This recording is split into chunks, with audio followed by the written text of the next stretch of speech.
नमस्कार दोस्तों, आप देख रहे हैं 4 PM महाराष्ट्र और मैं हूं मयूर परीख। उद्धव ठाकरे एक के बाद एक अपनी पार्टी के तमाम नीति नियम और किन आधार पे वो आगे बढ़ने वाली है, उसकी स्पष्टता जो है या फिर रूपरेखा जो है वो जनता के सामने रखना शुरू कर दिया है। उद्धव ठाकरे इन दिनों रोज संजय राउत पॉडकास्ट शिवसेना के मुखपत्र सामना में उनका इंटरव्यू छप रहा है और इस इंटरव्यू में वो पार्टी की लाइन, पार्टी के नीति नियम, इन तमाम मामलों को लेकर स्पष्टता कर रहे हैं। शिवसेना में एमएनएस के साथ में गठबंधन की कैसी स्थिति बनी हुई है, क्या गठबंधन हो सकता है या नहीं, इन तमाम मामलों पे आज आखिरी जवाब उद्धव ठाकरे की तरफ से आ गया। उद्धव ठाकरे ने पहले कहा था कि मुझसे बागी हुए लोगों को मातोश्री में या शिवसेना में एंट्री नहीं है। लगभग उसी तर्ज पर उन्होंने राज ठाकरे इनके साथ होने वाले प्रस्तावित अलायंस को ठुकरा दिया है। यह धमाकेदार इंटरव्यू का एक अंश मैं आपको दिखाता हूं। आइए पहले हम वो देखते हैं।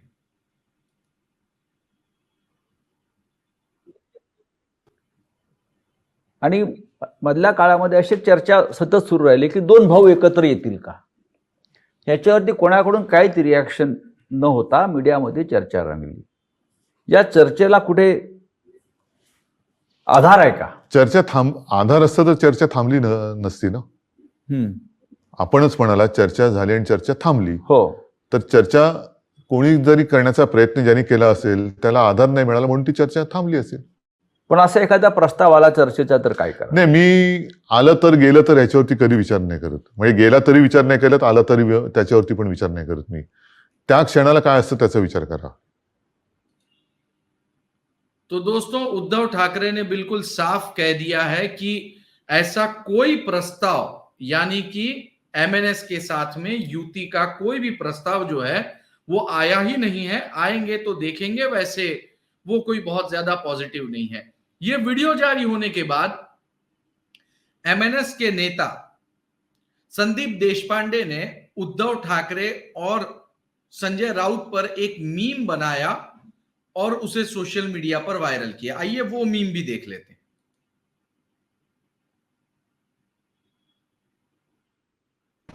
मी आणि फक्त मीच ज्यांची नेहमीच घेतो मुलाखत, तेच महाराष्ट्राचे नव्हे जगाचे एक नंबरचे माजी मुख्यमंत्री, ज्यांची ओळख करून द्यायची गरजच नाही।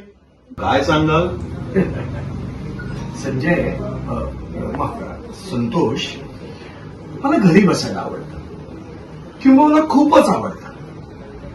वडिलांनाच दिलेला शब्द, शिवसेनेचा मुख्यमंत्री, मर्दाची औलाद, मर्द, दिल्लीश्वर, अफजल खानाचे फौजा, कोरोना, मास्क, सुरक्षित अंतर, कोमट पाणी, कपटी, मशाल, आणि मी संकटात असलो की मराठी माणूस। तो दोस्तों, एमएनएस ने भी जवाब दे दिया। उद्धव ठाकरे की सोशल मीडिया पर खिल्ली उठाई संजय राउत के साथ में, और कुल मिलाकर एक चित्र ऐसा बना है जिससे ऐसा लग रहा है कि अब युति जो है ये पूरी हो गई समझो। इस पूरे मामले पर हमारे साथ बातचीत करने के लिए प्रसाद काथे मौजूद हैं, वरिष्ठ पत्रकार, जय महाराष्ट्र टेलीविजन चैनल के editor in chief. Prasad ji, क्या कहेंगे? उद्धव ठाकरे ने तो अपने इंटरव्यू में बिल्कुल साफ कह दिया कि इस तरह की कोई युति का न प्रस्ताव है, न इस बारे में चर्चा है, अगर होगा तो सोचेंगे। मतलब मामला पूरी तरह से ठंडे बस्ते में डाल दिया। लेकिन ये जो ठंडा बस्ता है, क्या एक बार फिर गर्म होने के आसार हैं, आपको लगता है? देखिए, मौजूदा स्थिति में जिस तरीके से उद्धव अपनी राजनीति की बिसात बिछाते जा रहे हैं, वो बिल्कुल इस मूड में नहीं है कि अब वो किसी के साथ चले। आपके बहाने मैं आपके इस इंटरव्यू पर और आपके इस वेब चैनल पर एक बड़ी बात रखने जा रहा हूं, बेहद जिम्मेदारी से रखने जा रहा हूं, और वो ये है कि आने वाली विधानसभा के लिए सारी की सारी 288 सीटों पर अकेले लड़ने की तैयारी उद्धव कर रहे हैं। उद्धव ना पवार का साथ चाहते हैं, ना राज ठाकरे का और ना कांग्रेस का। लोकसभा में क्या होगा इसको लेकर भी अब वो ज्यादा कोई उम्मीद रखते हुए दिखाई नहीं दे रहे हैं। आने वाले दिनों में जाहिर तौर पर उद्धव अकेले लड़ेंगे और उस अकेले लड़ने की तैयारी उन्होंने शुरू कर दी है। मयूर, प्रसाद जी, इस तरह की कुछ बात विनायक राउत ने चिपलुण में एक इंटरव्यू में आज से 15 दिन पहले बताई थी। उन्होंने कहा था कि वो जो है शिव सैनिकों का ये कहना है कि अब अकेले ही लड़ना बेहतर है और अकेले लड़ने के लिए वो तैयारी भी कर रहे हैं। क्या आपको ऐसा लग रहा है कि बिल्कुल ये जो चिपलुण में इंटरव्यू दिया था उसी तर्ज पे काम शुरू हुआ है? बिल्कुल। दरअसल विनायक राउत ने जो भी बात कही है वो पार्टी के अंदर चल रही तमाम रस्साकसी के बीच कही है। इस समय उद्धव बहुत ही दोलायमान स्थिति में है। समझ में नहीं आ रहा है कि आगे क्या करें। ये ऐसी स्थिति उनके लिए इसलिए है क्योंकि शरद पवार का राजनीतिक वजूद महाराष्ट्र में खतरे में आ चुका है। शरद पवार के ज्यादातर विधायक उनको छोड़ जा चुके हैं। भले वो पवार का फोटो लगा रहे हों, बावजूद इसके कि पवार ने मना किया है, बावजूद वो फोटो का इस्तेमाल कर रहे हो और शरद पवार को अपना भगवान बता रहे हो। अब इस स्थिति में पवार उतने ताकतवर महाराष्ट्र में नहीं रहे जितना कि वो पहले रहा करते थे। अब जब पवार ताकतवर नहीं रहे तो उद्धव कहां से ताकतवर रहेंगे? उद्धव को तो ताकत वहीं से मिली जब पवार ने सत्ता खींच कर लाई। लिहाजा अब उद्धव स्वतंत्र रूप से सोच रहे हैं। जो महाराष्ट्र में उन्होंने गठबंधन बनाया था जिसे महाविकास आघाड़ी के रूप में जाना जाता है, वो अब बिखर चुका है। कांग्रेस उसमें अचानक रूप से एकदम बड़ी पार्टी बन गई है। कर्नाटक के चुनावी नतीजों के बाद कांग्रेस के बाजुओं में बहुत ज्यादा दमखम दिखाई दे रहा है और ऐसी स्थिति में कोई भी किसी के साथ संवाद रखता नहीं दिखाई दे रहा।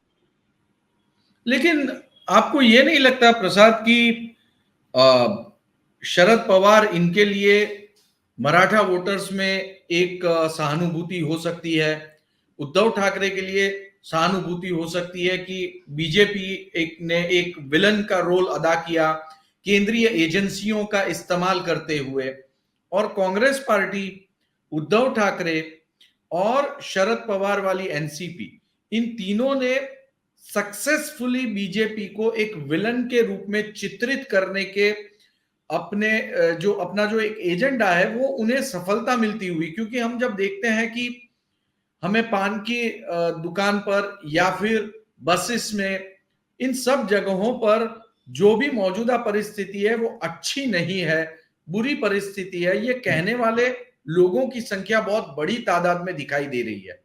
ऐसे में नहीं लगता कि ये सिंपैथी वेव और उसके साथ में कांग्रेस की वोट बैंक एक बहुत बड़ा करिश्मा करके दिखाएगी? देखिए मयूर, इसके लिए इन तीनों को साथ रहना होगा।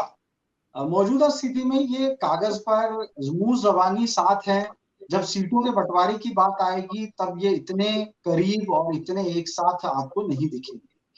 आप खुद भी हिंदी फिल्मों के बेहद पसंदीदा दर्शक रहे हैं, आपको भी पता है एक फिल्म में दो हीरो नहीं हो सकते। जब महाराष्ट्र में बीजेपी की सत्ता को छीन कर लाया गया था तब हीरो शरद पवार थे। अब उसी मौजूदा स्थिति में शरद पवार के सामने अपना वजूद बनाते हुए उद्धव दिख रहे थे। उद्धव की सत्ता चली गई तो हीरो उद्धव ठाकरे बन गए। अब शरद पवार का दल ही टूट गया है। आप मुझे बताइए, क्या जनता एक साथ एक समय में साथ आ चुके दो लोगों को सहानुभूति दे सकती है? मुझे नहीं लगता। जनता भी तय करेगी कि अगर सहानुभूति देनी है तो किसे दे। किसी या तो शरद पवार को सहानुभूति देनी होगी या फिर महाराष्ट्र की जनता को उद्धव ठाकरे को सहानुभूति देनी होगी। इस सब के मामले में शरद पवार के प्रति सहानुभूति महाराष्ट्र में ज्यादा होगी। इसके भी कई कारण हैं।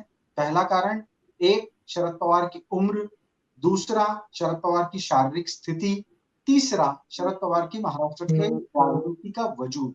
इन तमाम चीजों को देखते हुए आपको यह भूलना नहीं होगा कि उद्धव शरद पवार के मुकाबले बेहद कमजोर हालत में है मौजूदा। हम्म। तो जी हाँ, बिल्कुल ठीक तरीके से आपने बताया, आपने पूरी स्थिति का विश्लेषण किया। आपका बहुत बहुत धन्यवाद। आप इस शो में आए और महाराष्ट्र की राजनीति के ऊपर आपने विश्लेषण किया। तो दोस्तों, महाराष्ट्र की राजनीति में इस समय उद्धव ठाकरे ने राज ठाकरे के साथ में भविष्य के किसी भी तरह के अलायंस के ऊपर फिलहाल फुल स्टॉप लगा लिया हो, ऐसा लगता है। सीधे सीधे तौर पे अगर हम बात करें तो उद्धव ठाकरे ने कैमरे पर कह दिया है कि उन्हें इस समय न तो कोई युति का प्रस्ताव है, ना ही वो इस मामले में इस समय कुछ सोच रहे हैं। बहरहाल उद्धव ठाकरे अपनी पार्टी की रणनीति को आंक रहे हैं। उन्होंने पूरी तरह से भरोसा रखा है अपने शिव सैनिकों पर। उनका पूरी तरह से भरोसा है आने वाली नई पीढ़ी पर, युवा नेताओं पर और उन नेताओं पर जो अब उनके साथ में जुड़ेंगे और इस पूरी राजनीति में एक साफ सुथरे और नए चेहरे के साथ में वोटर के बीच में जाएंगे। दोस्तों, महाराष्ट्र की राजनीति में इन दिनों यही चल रहा है। हर एक पार्टी अपनी रणनीति तय कर रही है और ठाकरे बंधु एक साथ होंगे या नहीं, इस पर आज जजमेंट उद्धव ठाकरे की तरफ से आ चुका है।